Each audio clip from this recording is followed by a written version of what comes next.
तो चलिए आज एक बहुत ही गहरी और दिलचस्प दार्शनिक कहानी की गहराई में उतरते हैं। हम हमेशा सोचते हैं ना कि असली शांति आखिर है कहाँ, मौन का सच्चा मतलब क्या है और हम अपनी मानसिक ऊर्जा को कैसे बचा सकते हैं। आज की इस चर्चा में हम इसी को डिकोड करने वाले हैं। शुरुआत ही एक ऐसे सवाल से करते हैं जो हमारी रोजमर्रा की आदतों पर सीधी चोट करता है। जरा सोचिए, क्या हमारा बेवजह बोलना ही हमारे आधे दुखों का कारण है? इंसानी फितरत देखिए, हमें लगातार बोलने, अपनी बात मनवाने और हर हाल में सुने जाने की एक कभी ना खत्म होने वाली भूख होती है। लेकिन क्या सच में इससे कोई फायदा हो रहा है, या ये हमें अंदर ही अंदर खोखला कर रहा है? तो बात करते हैं शब्दों के इस भारी बोझ की। कहानी शुरू होती है हरीश नाम के एक इंसान से। भाई वो अपनी पत्नी के बहुत ज्यादा बोलने की आदत से इतना पक चुका था कि शांति की तलाश में सीधा एक महात्मा के पास पहुंच गया। और यही महात्मा जी ने उसे अपने एक पुराने शिष्य का बड़ा ही दिलचस्प किस्सा सुनाया। ये शिष्य ना हम इंसानों की आम प्रवृत्तियों का एकदम परफेक्ट आईना है। उसकी आदतें क्या थी? लगातार गॉसिप करना, हर बात में खुद को सबसे ऊपर साबित करना, अपनी ही तारीफों के पुल बांधना और अपने अमीर होने का जमकर दिखावा करना। होता है ना, अक्सर हम शब्दों का इस्तेमाल सिर्फ अपना ईगो बढ़ाने और दूसरों पर हावी होने के लिए करते हैं। अब कहानी में एक नया मोड़ आता है। गुरुजी ने आश्रम में एक संकल्प की घोषणा की। संकल्प यानी एक ऐसा पक्का वादा जो एक निश्चित समय के लिए लिया जाता है, ताकि हमारी विल पावर और अंदरूनी ताकत मजबूत हो सके। उन्होंने सभी शिष्यों को 1 महीने का संकल्प लेने को कहा। लेकिन हमारा वो बातूनी और अहंकारी शिष्य, अरे उसे तो अपनी सुपीरियॉरिटी साबित करनी थी। वो गुरुजी से कोई आम नहीं बल्कि एक महान और अनोखी चुनौती मांग बैठता है। तो गुरुजी ने भी उसे एकदम स्पष्ट चुनौती दे दी। ठीक है, अगले 1 महीने तक पूरी तरह से मौन रहो, तुम्हारे मुंह से एक शब्द भी नहीं निकलना चाहिए। और उस शिष्य ने अपने अहंकार में आकर बिना सोचे समझे तुरंत हाँ कर दी। उसे लगा, अरे इसमें क्या है, बस अपना मुंह ही तो बंद रखना है, ये तो बिना किसी मेहनत के चुटकियों में हो जाएगा। लेकिन मौन का ये संकल्प इतना आसान भी नहीं था। असलियत तो कुछ और ही थी। जब किसी इंसान से उसकी सबसे बड़ी आदत यानी बात करने का सहारा छीन लिया जाता है, तो उसका शरीर और दिमाग कैसे रिएक्ट करता है, ये देखना वाकई हैरान करने वाला है। पहला दिन तो जैसे तैसे कट गया, लेकिन दूसरे दिन बिना बोले रहने का भारी बोझ महसूस होने लगा। तीसरे दिन तक पूरा शरीर भारी पड़ गया और चौथे दिन हालत ये हो गई कि उसे भयानक बेचैनी होने लगी, सिर फटने लगा और वो सचमुच बीमार पड़ गया। जब हम अपनी राय दुनिया पर थोप नहीं पाते, तो हमारा अहंकार किस तरह शरीर को तोड़ कर रख देता है, ये उसका एकदम सटीक उदाहरण है। बेचैनी से दम घुटने लगा तो वो शिष्य भागा भागा गुरुजी के पास गया और इस संकल्प को तोड़ने की भीख मांगने लगा। तब गुरुजी ने एक बहुत ही पावरफुल बात कही। उन्होंने कहा, अगर आज तुम इस छोटे से संकल्प को नहीं संभाल पा रहे, तो आगे चलकर अपनी बाकी की पूरी जिंदगी को कैसे संभाल सकोगे? ये सिर्फ एक वाक्य नहीं है, बल्कि हमारी जिंदगी की बड़ी चुनौतियों से लड़ने की क्षमता पर एक बहुत ही गहरा सवाल है। बाहर से मौन तो हो गया, लेकिन भीतर का शोर अभी बाकी था। गुरुजी की वो बात उस शिष्य के दिल पर सीधे तीर की तरह लग गई। उसने हार नहीं मानी। वो अपनी उस शारीरिक बीमारी से लड़ा और खुद को अपनी कुटिया में बिल्कुल अलग थलग कर लिया। ऐसे ही 15 दिन बीत गए और 15 दिन बाद जो हुआ, वो एक बहुत ही कमाल की मनोवैज्ञानिक सच्चाई उजागर करता है।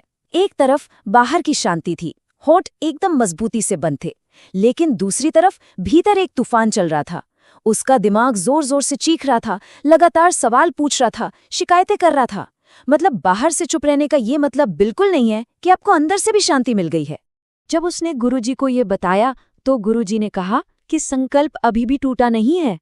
उन्होंने समझाया कि मन इसलिए चीख रहा है क्योंकि भाई शोर मचाना उसकी पुरानी आदत जो ठहरी। और सच्चा मौन तब तक नहीं मिल सकता जब तक हम जानबूझकर अपने ही दिमाग के इस गूंजते हुए शोरगुल से खुद को दूर न कर लें। एक दूरी बनानी पड़ती है। और इसी दूरी की तलाश में शुरुआत होती है एकांत में आत्म साक्षात्कार की। अब जबकि वो शिष्य अपनी खोज में था, पीछे आश्रम में गुरुजी ने बाकी शिष्यों को एक बहुत ही चौंकाने वाला सच बताया। उन्होंने समझाया कि मानव जीवन के जो 50% दुख हैं, वो जीवन के बाकी संघर्षों से आते हैं, लेकिन बाकी के 50% दुख वो सिर्फ और सिर्फ हमारी बोलने की, बेवजह बहस करने की और खुद को हर हाल में सही साबित करने की अनियंत्रित इच्छा से पैदा होते हैं। ये काफी हैरान करने वाला है ना। वापस उस शिष्य पर आते हैं। वो अपने भीतर की उसी दूरी को खोजने के लिए आश्रम छोड़कर एक घने जंगल में चला गया और यहीं से उसके गहरे बदलाव की प्रोसेस शुरू हुई। जंगल में उसकी दिमागी हालत कैसे बदली, ये समझना बहुत जरूरी है। सबसे पहले उसे अपने ही अंदर की तेज और कड़वी शिकायतें सुनाई दी। फिर उसे अपनी पिछली गलतियों और अपने बड़े से अहंकार का एहसास हुआ। धीरे धीरे जैसे जैसे समय बीता, अंदर की वो शोर मचाती आवाजें धीमी पड़ने लगी और फाइनली एक ऐसा पॉइंट आया जब वो प्रकृति की असली आवाजों को पूरी क्लैरिटी के साथ सुन पा रहा था। उसका अहंकार अपनी पीक पर गया, क्रैश हुआ और फिर एक बहुत ही गहरी मजबूत स्थिरता में बदल गया। अपनी इस नई मिली शांति को टेस्ट करने के लिए उसने एक आखिरी परीक्षण किया। उसने पूरे ब्रह्मांड के सामने जंगल के बीचों बीच जोर से चिल्लाकर कहा, हे ईश्वर, ये कैसी शांति है। और सबसे कमाल की बात क्या हुई पता है? उसे ये देखकर खुद हैरानी हुई कि बाहर की उस तेज आवाज के बावजूद उसकी आंतरिक शांति और स्थिरता में कोई दरार नहीं आई। वो पूरी तरह से अटूट बनी रही। तो अब हम आते हैं मौन की असली शक्ति पर। पूरे 3 महीने उस जंगल में बिताने के बाद वो शिष्य वापस लौटा, पर अब वो पहले जैसा उतावला या बातूनी बिल्कुल नहीं था। उसके चेहरे पर एक गजब का ठहराव था, एक बहुत ही शांत ऊर्जा थी, और जब वो बोला तो बहुत ही नपेतुले खूबसूरत शब्दों में। वो सीधा गुरुजी के पास गया और एक बहुत ही गहरा सवाल पूछा, गुरुदेव, क्या मैं अब भी मौन हूं? सोचिए, उसे ये एहसास हो गया था कि बाहरी दुनिया से बातचीत करते हुए भी इंसान भीतर से पूरी तरह मौन और एकांत में रह सकता है। गुरुजी ने मुस्कुराकर इस बात की पुष्टि की। उन्होंने कहा, हाँ, तुम अब भी मौन हो। गुरुजी ने स्पष्ट किया कि असली मौन कोई होठों को सिलकर रखने वाला काम नहीं है, बल्कि ये एक ऐसी अटल आंतरिक अवस्था है जिसे आपके होठों के हिलने या न हिलने से कोई रत्ती भर भी फर्क नहीं पड़ता। तो इस पूरी कहानी से मौन का असली दर्शन क्या निकल कर आता है? बड़ा सीधा सा है। बाहर की तरफ ज्यादा बोलने से सिर्फ और सिर्फ अशांति फैलती है, जबकि भीतर की तरफ मुड़ने से सच्ची शांति मिलती है। दिन भर की लगातार बकबक करना हमारी सबसे महत्वपूर्ण जीवन ऊर्जा की भारी बर्बादी है। सच्चा मौन ही हमें अपने भीतर की यात्रा करने की आज़ादी देता है। बेवजह के शब्दों पर अपनी एनर्जी वेस्ट करके हमें क्लैरिटी नहीं मिलती, बल्कि हम सिर्फ नए विवाद पैदा कर लेते हैं। इसलिए अपनी इस अमूल्य जीवन ऊर्जा को बचाना बहुत जरूरी है। ये जो अर्थहीन शब्द है ना, ये हमारी जीवन शक्ति को स्पंज की तरह सोख लेते हैं। लेकिन जब हम पूरी अवेयरनेस के साथ अपने विचारों को देखना सीख लेते हैं और जब जरूरत न हो तब अपना मुंह बंद रखते हैं, तो पता है क्या होता है? वही बची हुई जीवन शक्ति हमारी खुद की खोज यानी सेल्फ डिस्कवरी के काम आती है।